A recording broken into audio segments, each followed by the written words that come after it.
നമസ്കാരം. ഖജനാവ് കാലിയാണ്. Treasury over ഡ്രാഫ്റ്റിലേക്കാണ് പോകുന്നത്. ₹1 പോലും ഖജനാവിലില്ല. ശമ്പളം നൽകാൻ പണമില്ല.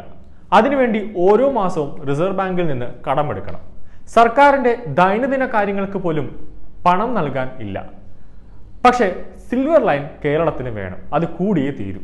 അതില്ലെങ്കിൽ കേരളത്തിലെ ജനങ്ങൾക്ക് ജീവിക്കാൻ പറ്റില്ല എന്നാണ് ധനമന്ത്രി ബാലഗോപാൽ പറഞ്ഞിരിക്കുന്നത്. അതിന്റെ ആവശ്യം ഒന്നേ ഉള്ളൂ, കൈയിട്ട് വാരാൻ. അല്ലെങ്കിൽ വലിയൊരു അഴിമതി കുംഭകോണം തന്നെ കാണിക്കാൻ ഇടതുപക്ഷത്തിന് സാധിക്കും ഇതിലൂടെ.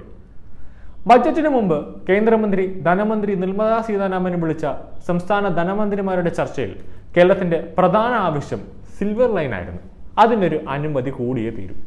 സംസ്ഥാനത്തിന്റെ സെമി ഹൈസ്പീഡ് റെയിൽ പദ്ധതിക്ക് പെട്ടെന്ന് എല്ലാ അനുമതികളും ലഭ്യമാക്കണമെന്ന് കേന്ദ്ര ബജറ്റിൽ കേരളത്തിന് 24,000 കോടി രൂപയുടെ പ്രത്യേക സാമ്പത്തിക പാക്കേജ് അനുവദിക്കണമെന്നും ധനമന്ത്രി യോഗത്തിൽ അഭ്യർത്ഥിച്ചു. ഇനിയാണ് ട്വിസ്റ്റ്.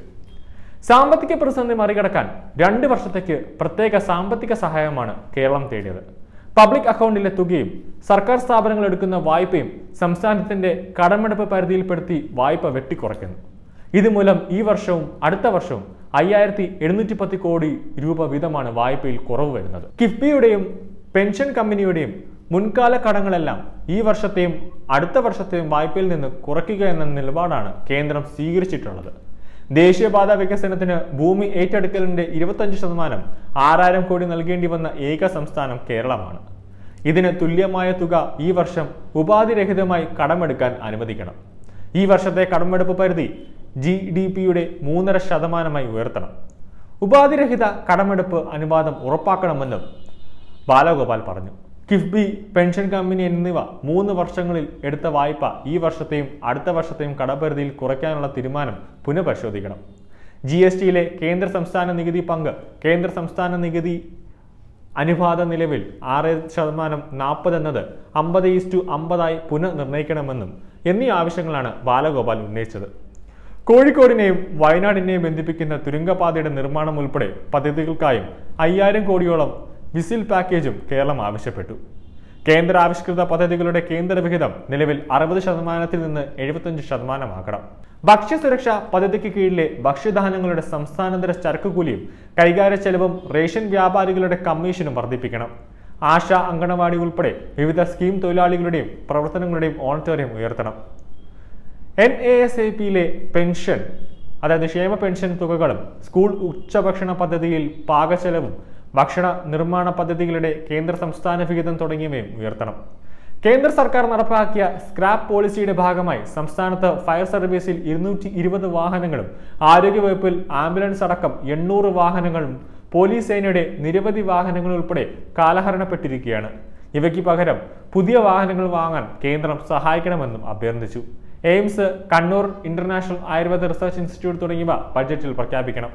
റബ്ബറിന്റെ താങ്ങുവില 250 രൂപയാക്കണം. തലശ്ശേരി, മൈസൂർ, നിലമ്പൂർ റോഡ് റെയിൽപാതകളുടെ വിശദ പദ്ധതി രേഖ തയ്യാറാക്കലും അത് ആരംഭിക്കണമെന്ന് ധനമന്ത്രി ബാലഗോപാൽ പറഞ്ഞു.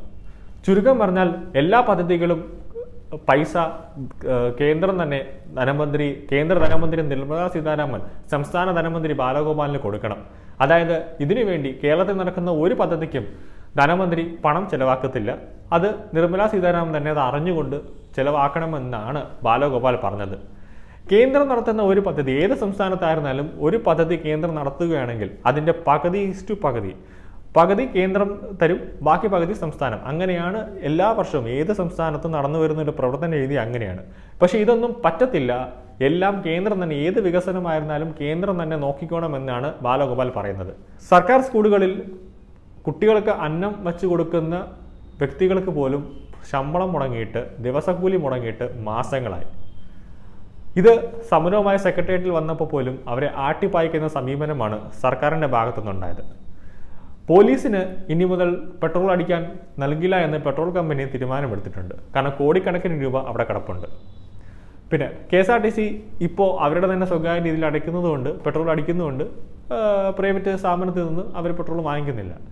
ചുരുക്കം, സംസ്ഥാന സർക്കാരിന് കേരളത്തെ നോക്കാൻ വയ്യെങ്കിൽ ഗവർണറോട് ധനമന്ത്രി ബാലഗോപാൽ മുഖ്യമന്ത്രി പിണറായി വിജയനോട് പറഞ്ഞിട്ട് ഗവർണറെ കൊണ്ട് ഒരു രാജിക്കത്ത് കൊടുത്ത് കേന്ദ്ര ഭരണം ഏർപ്പെടുത്താൻ പറയണം. അപ്പോൾ നേരെ ചൊവ്വ കേന്ദ്രം നോക്കിക്കോളും. അല്ലാതെ അവിടെ ഇരുന്നുകൊണ്ട് പണമില്ല എന്ന് പറഞ്ഞിട്ട് കാര്യമില്ല ബാലഗോപാലെ. കൂടുതൽ വാർത്തകൾ അറിയുവാനായി ഈ ചാനൽ സബ്സ്ക്രൈബ് ചെയ്ത് ഫോളോ ചെയ്യുക.